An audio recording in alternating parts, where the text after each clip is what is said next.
Brought to you by Lone Star Texas Grill, home of big, bold tastes and Texas-sized fun. Located on 251 Ontario Street.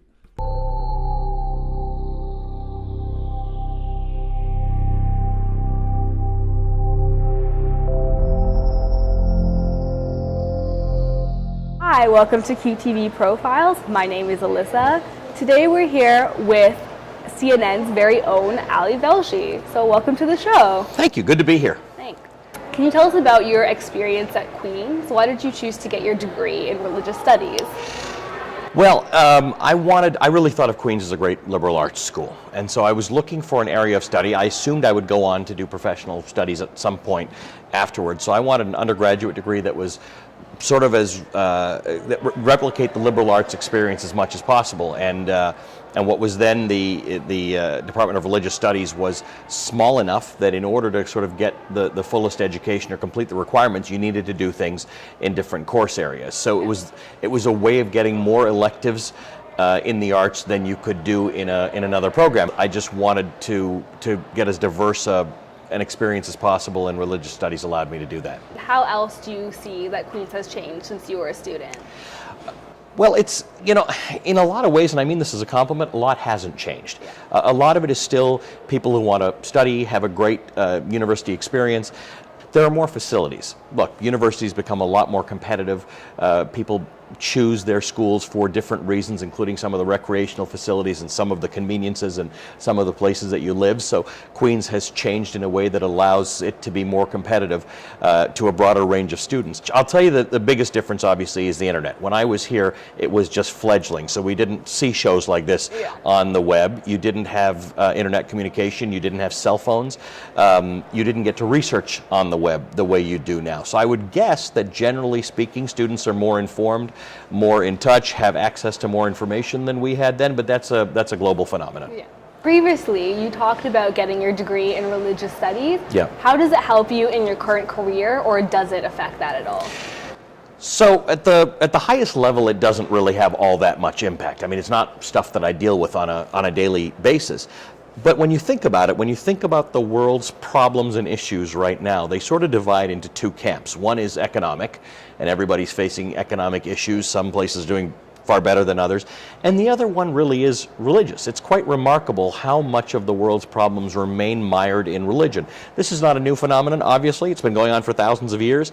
But it's no less prevalent today. In fact, if anything, it's more prevalent. So having a basic understanding of religion has always helped me in the coverage of the news. I mean, a lot of what we do ends up having to be about religion, even in the United States. I mean, it's not, there are a lot of people's political decisions that are based on their faith-based decisions.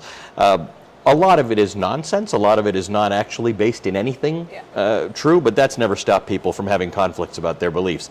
So it's in that way that the liberal arts are helpful to you in understanding life in the world. That's what religious studies did for me. That sounds good. So how and when did you know that you were interested in journalism and economics? Well, the journalism part was obvious. That I'd always been interested in, and I knew Queen's had a good tradition of journalistic institutions without having a journalism school.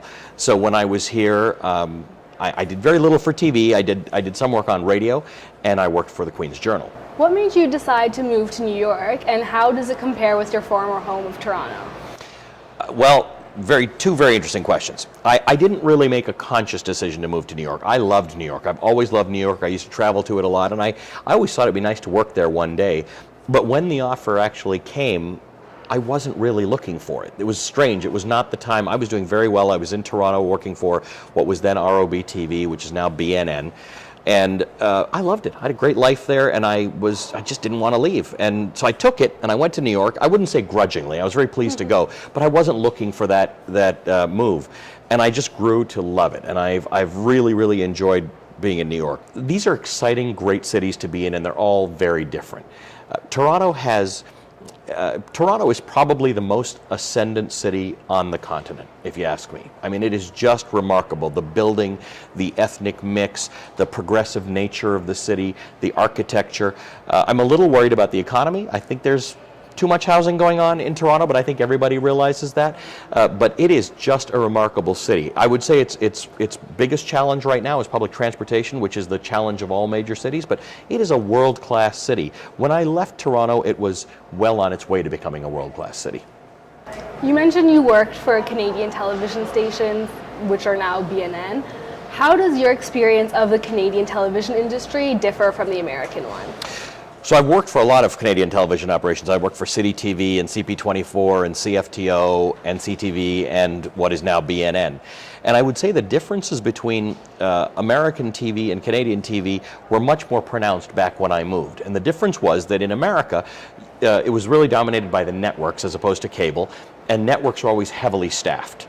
You just had a bunch of people around you, producers and reporters and what we used to call cameramen, even if there were women, all over the place. And Canadian TV always operated in a more lean fashion. Reporters were not at the time shooting their own material, but it was just a reporter and a photojournalist. Maybe was bilingual, could write and report and maybe shoot and edit and book their own guests. And in the United States, you had different people for all of that. The economy has changed that. And US TV now operates very much like Canadian TV. In fact, when I go from CNN to the CBC, I think to myself, boy, this looks awfully well staffed in a fantastically nice building. So that's the change. It's a lot more similar than it used to be. But back in the day, I think Americans liked grabbing Canadians because they said, these guys can do a lot with a little. So those are all the questions I have today. So thank you for watching QTV Profiles, and thank you very much for being on the show. My pleasure.